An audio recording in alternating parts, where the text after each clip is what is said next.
नमस्कार दोस्तों, study with पवन प्रदीप में आप सब लोगों का स्वागत है। दोस्तों, आज चर्चा की जाएगी अशोक एक अनोखा सम्राट जिसने युद्ध को छोड़ दिया, उसके विषय में हम चर्चा कर चुके हैं भाग 1 में। आज ये भाग 2 है। अगर आप पहले इसे देख रहे हैं तो आपको लगेगा कि ये आधे पार्ट से हमें चर्चा दिखाई दे रही है, लेकिन इसका भाग 1 है। आप पहले उसे ज़रूर देखें अगर पहली बार इसे देख रहे हैं। साथ ही साथ मैं आप लोगों की जानकारी के लिए बताना चाहूँगा कि आप लोग हमारे इस YouTube चैनल से जुड़ सकते हैं, क्योंकि यहाँ पर NCERT आधारित प्रत्येक किताब से प्रत्येक पाठ पर चर्चा की जाती है और साथ में उसके प्रश्न उत्तरों पर भी चर्चा की जाती है।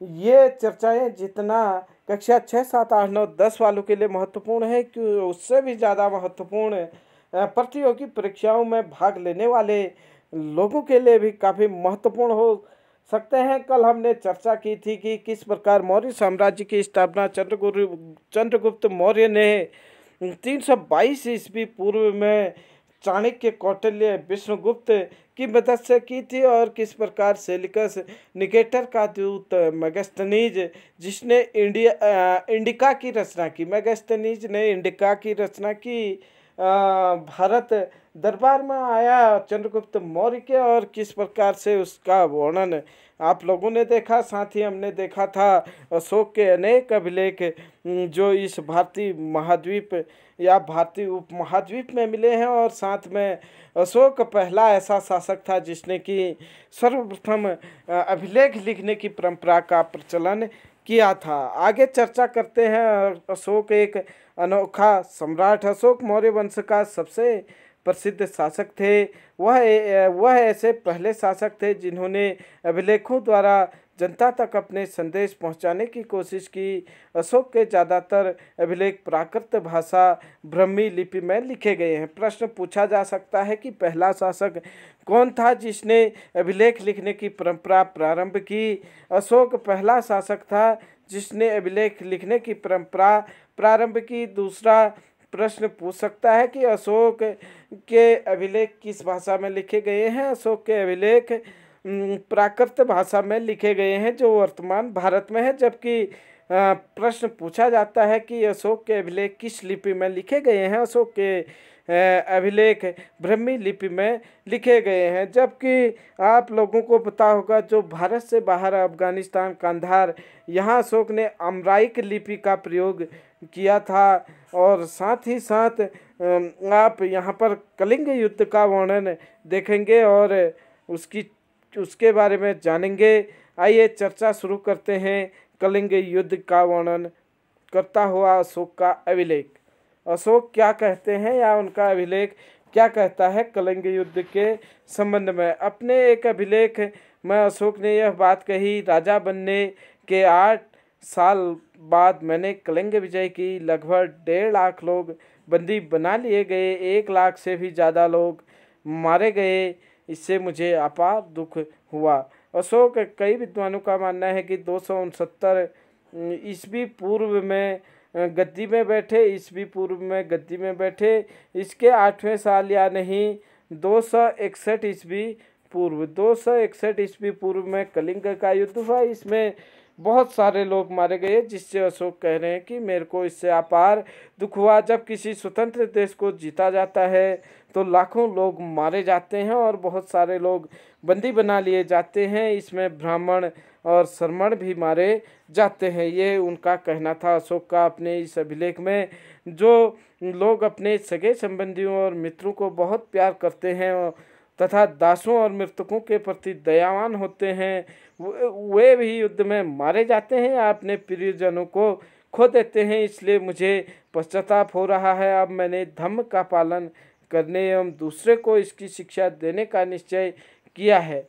युद्ध नीति छोड़ दी थी अशोक ने कलिंग युद्ध के बाद और धर्म नीति अपना ली थी। प्रश्न पूछा जाता है कि अशोक ने युद्ध नीति कब छोड़ दी। अशोक ने कलिंग युद्ध के बाद युद्ध नीति छोड़ दी, धम्म नीति अपना ली। आगे कहते हैं, मैं मानता हूं कि धम्म के माध्यम से लोगों का दिल जितना बलपूर्वक विजय पाने से ज़्यादा अच्छा है। मैं यह अभिलेख भविष्य के लिए एक संदेश के रूप में इसलिए उत्कीर्ण कर रहा हूँ कि मेरे बाद मेरे बेटे और मेरे पोते भी युद्ध न करें। कितने महान शासक थे, उन्होंने बिल्कुल आने वाली पीढ़ियों को भी युद्ध के बदले धर्म नीति अपनाने के लिए कहा। इसके बदले उन्हें सोचना चाहिए कि धर्म को कैसे आगे बढ़ाया जाए। उन्होंने अपने वंशजों को कहा कि किस प्रकार से वह धर्म को आगे बढ़ा सकते हैं, धर्म को आगे बढ़ा सकते हैं। धर्म शब्द संस्कृत शब्द धर्म के प्राकृतिक है, धर्म का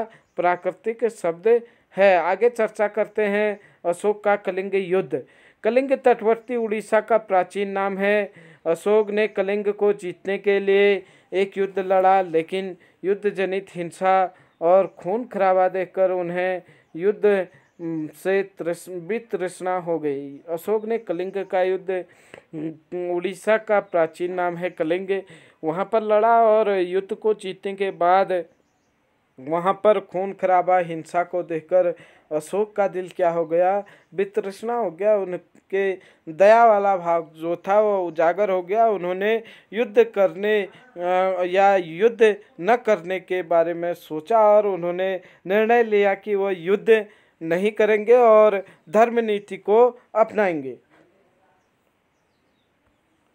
अशोक का धर्म क्या है? अशोक ने धर्म में किसी देवता की पूजा अथवा किसी कर्मकांड की आवश्यकता नहीं थी। उन्हें लगता था कि जैसे पिता अपने बच्चों को अच्छे व्यवहार और शिक्षा देता है, वैसे ही उनका कर्तव्य था कि अपना प्रजा को निर्देश दे। वे बुद्ध के उपदेशों से प्रेरित हुए थे। ऐसी कई समस्याएं थी जिसके लिए उन्होंने उनमें संवेदनाएं थी।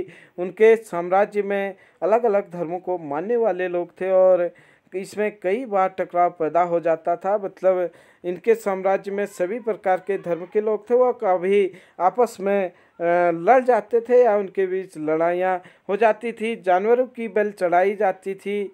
दासों और नौकरों के साथ क्रूर व्यवहार किया जाता था। इसके अलावा परिवार व पड़ोसियों के बीच भी झगड़े होते रहते थे। अशोक ने यह महसूस किया कि इन समस्याओं का निदान उनका कर्तव्य है, इसलिए उन्होंने धर्म महामात नाम के अधिकारियों को नियुक्त किया जो जगह जगह पर जाकर धर्म की शिक्षा देते थे। उनके अतिरिक्त अशोक ने अपने संदेश कई स्थानों पर शिलाओं में स्तंभों पर खुदवाए। अधिकारियों को यह निर्देश दिया कि वे राजा के संदेश को उन लोगों को पढ़कर सुनाए जो खुद पढ़ नहीं सकते हैं। अशोक ने धर्म के विचारों को प्रसारित करने के लिए सीरिया, मिस्र, ग्रीस एवं श्रीलंका भी दूत भेजे। आप देख सकते हैं कितने महान शासक थे। उन्होंने अपने धर्म के प्रचार के लिए सीरिया है, मिस्र है, ग्रीस है, इन देशों में भी अपने क्या भेजे, धर्माचार्य भेजे या नहीं, दूत भेजे। यहाँ पर एक चित्र दिया गया है, इसके विषय में आप देखें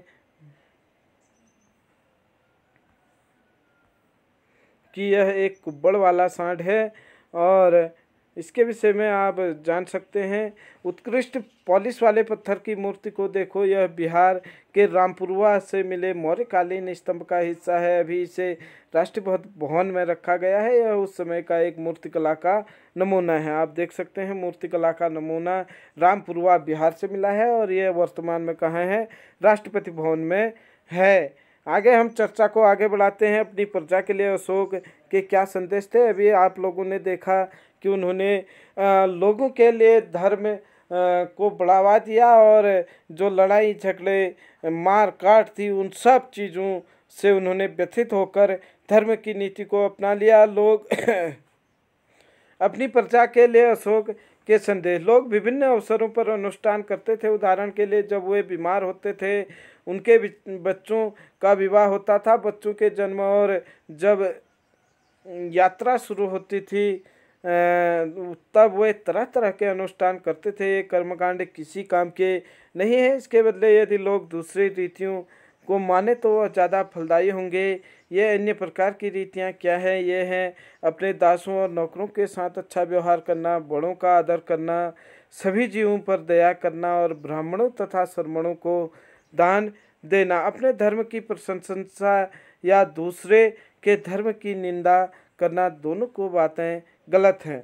अशोक ने कहा कि सभी के साथ क्या करना चाहिए, दासों के साथ है या नौकरों के साथ है, अच्छा व्यवहार करना चाहिए, बड़ों का आदर करना चाहिए, सभी जीवों पर दया करनी चाहिए, ब्राह्मणों तथा श्रमणों को दान भी देना चाहिए। अपने धर्म की प्रशंसा या दूसरे के धर्म की निंदा करना, वो दोनों ही बातें गलत मानते थे। वो मानते थे कि मतलब अपना ही धर्म श्रेष्ठ है, मनुष्य को ये नहीं समझना चाहिए, बल्कि सभी धर्मों को समान भाव से देखना चाहिए और अपने धर्म को मानते रहना चाहिए। हर किसी को दूसरे धर्म का आदर करना चाहिए। यदि कोई अपने धर्म की बड़ाई या दूसरे धर्म की बुराई करता है तो वह वास्तव में अपने धर्म से ज़्यादा दूसरे के धर्म से ज़्यादा अपने धर्म को नुकसान पहुंचाता है। इसलिए हर किसी को धर्म के प्रमुख विश्वासों को समझने की कोशिश करते हुए उनका आदर करना चाहिए। भारत के प्रथम प्रधानमंत्री पंडित जवाहरलाल नेहरू ने लिखा था, उनके धर्म देश आज भी हमसे एक ऐसी भाषा में बात करता है जिन्हें हम समझ सकते हैं और जिनसे हम बहुत कुछ सीख सकते हैं। प्रथम प्रधानमंत्री थे भारत के पंडित जवाहरलाल नेहरू ने। उन्होंने अशोक के बारे में लिखा है कि उनके जो धर्म आदेश थे, धर्म के लिए आदेश दिए गए थे, वह आज भी हम उन्हें समझ सकते हैं और उनसे बहुत कुछ सीख सकते हैं। आगे कहते हैं वो कि क्या कहते हैं, अशोक ने धर्म के विचारों को दूर दूर तक फैलाने के लिए उन बातों को बताया जो आपके अनुसार आज भी प्रासंगिक है। अशोक के संदेश में उन हिस्सों को भी बताओ जो आज भी प्रासंगिक है, मतलब जो भी आज सही है। आप यहाँ पर देख रहे हैं, आरंभिक ब्राह्मी इस प्रकार से थी, देवनागरी हिंदी इस प्रकार से लिखी जाती है, बांग्ला में इस प्रकार से लिखा जाता है, मलयालम में इस प्रकार से और तमिल में इस प्रकार से लिखा जाता है। आगे हम चर्चा करते हैं कि क्या अशोक महान के बारे में कक्षा 6 के बारे में दिया गया है या कक्षा 6 में दिया गया है। मौर्य साम्राज्य के उभरने से थोड़ा पहले 2400 वर्ष पहले चीन के सम्राटों ने भी चीन की दीवार का निर्माण शुरू किया। इसे बनाने का उद्देश्य उत्तरी सीमा की पशुपालक लोगों से रक्षा करना था।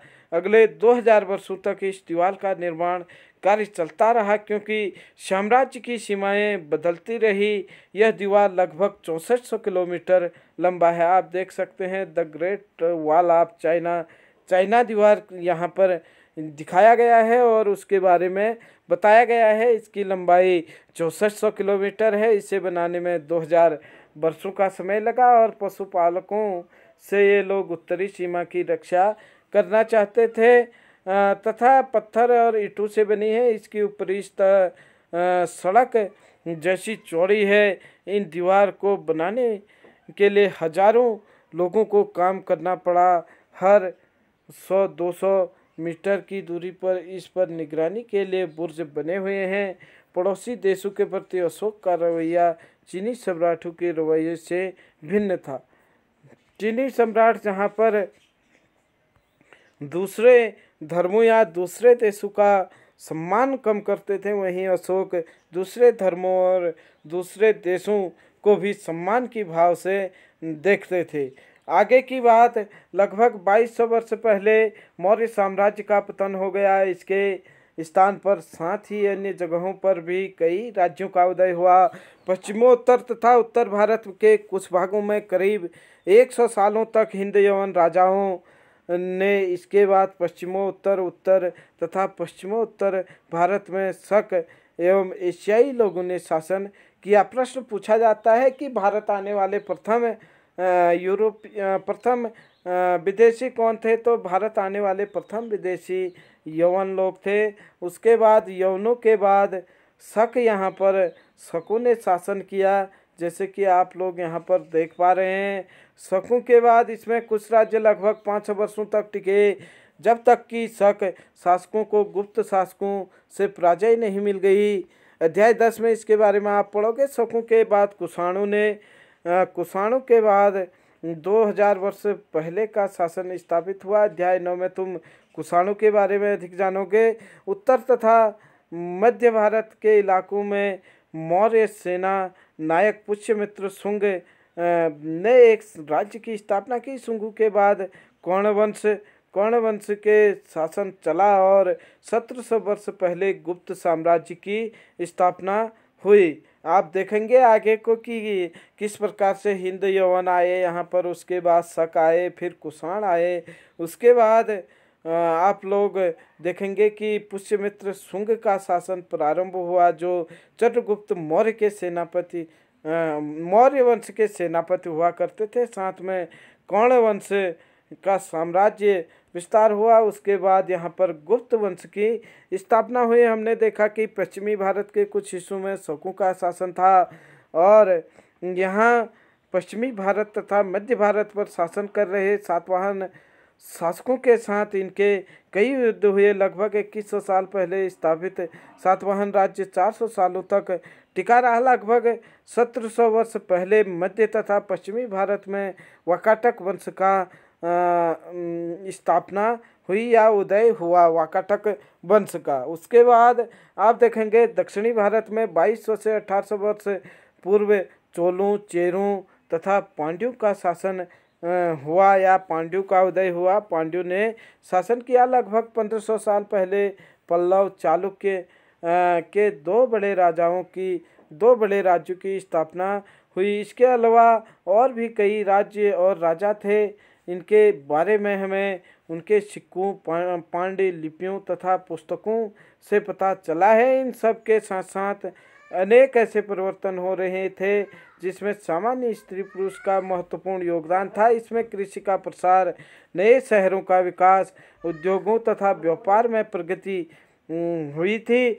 व्यापारियों ने एक तरफ जहां उपमहाद्वीप के अंदर तथा बाहर जमीन के रास्ते खोज की, वहीं पश्चिम एशिया, पूर्वी अफ्रीका, दक्षिण पूर्वी एशिया मानचित्र 6 में देखिए के समुद्री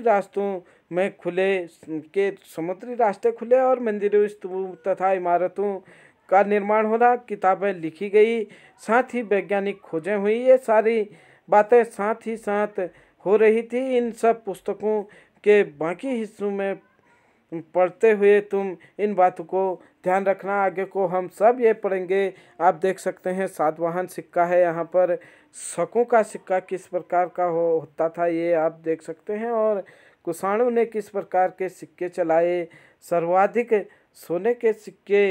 सर्वाधिक शुद्ध सोने के सिक्के अगर हम कहें तो कुषाणों ने चलाए। सबसे पहले सोने के सिक्के हिंद यवनों ने चलाए, शुद्ध सोने के सिक्के कुषाणों ने चलाए, जबकि सर्वाधिक सोने के सिक्के गुप्तों ने चलाए। ये प्रश्न भी पूछे जाते हैं। तो दोस्तों ये थी आज की चर्चा। अगर आप लोगों को अच्छी लगती है तो लाइक, शेयर, कमेंट करना ना भूलें। अगर आप हमारे इस YouTube चैनल पर पहली बार आए हैं तो चैनल को सब्सक्राइब कर नोटिफिकेशन बेल आइकन को ऑल में रख सकते हैं, जिससे कि हमारा अगला वीडियो जैसे ही आता है आप सबको उसकी सबसे पहले जानकारी दी जाती है। आप हमारे साथ बने रहे। मिलते हैं जल्दी ही। जय हिंद, जय भारत।